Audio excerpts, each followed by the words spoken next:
Tell me about yourself. I'm Jill. I'm one of the owners of Pulse Studios.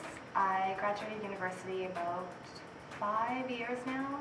I took or got my degree in computer science, and right after university, like literally 3 days after I graduated, I got on board at a company called Mentor Engineering, and I did software development there for about 3.5 years. And just about until recently, just this past November, I actually just quit my job to pursue basically my dream and of making and building Pulse. Were the four of you employed or involved in this field before you decided to start Pulse? No, not at all. This is basically my first run at owning my own business, and I've never owned or ran a dance studio before. How did all of you meet, and why did you decide to go into this business together? So I met Tara about 4 or 5 years ago through dance. I basically took my first hip-hop dance classes with her. So the four people that are involved with the company are me, Tara, Peter, and Vince. So Peter and Tara are husband and wife, and Vince is my partner. And I've known Vince since probably university, so it's been about 5-6 years now. Describe the team dynamics. I would say that the four of us have a very special and unique relationship in a sense that we all have the same vision for how we see the studio growing, how we see how we should build it in terms of kind of the concepts and our beliefs and values in terms of what we want people to get out of taking classes here or just being a part of Pulse. What makes your studio different from all the others?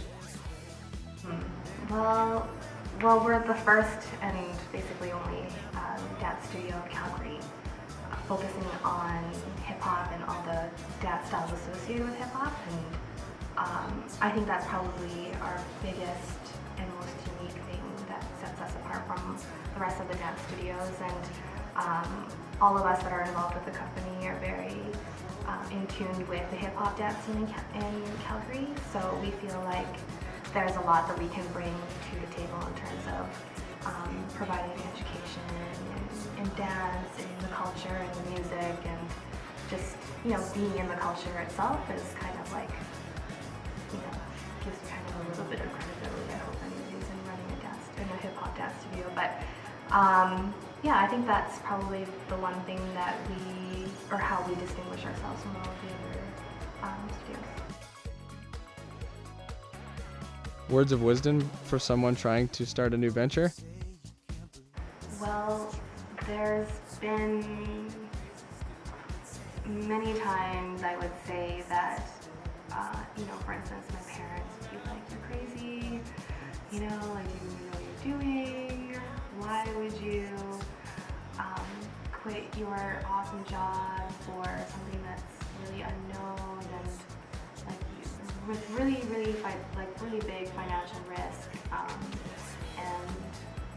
I like to say and think of it as a learning experience. And I feel like being at an age and living in Calgary in Canada, I think we have a lot of opportunities here to make something of our own. And traveling a lot, I just kind of came to realize that working in an office environment, plugging away at a computer just wasn't giving me that satisfaction of I'm doing something, contributing to society, and doing something for the good of people and whatnot. So I would say that for people that want to start up their own business and ventures,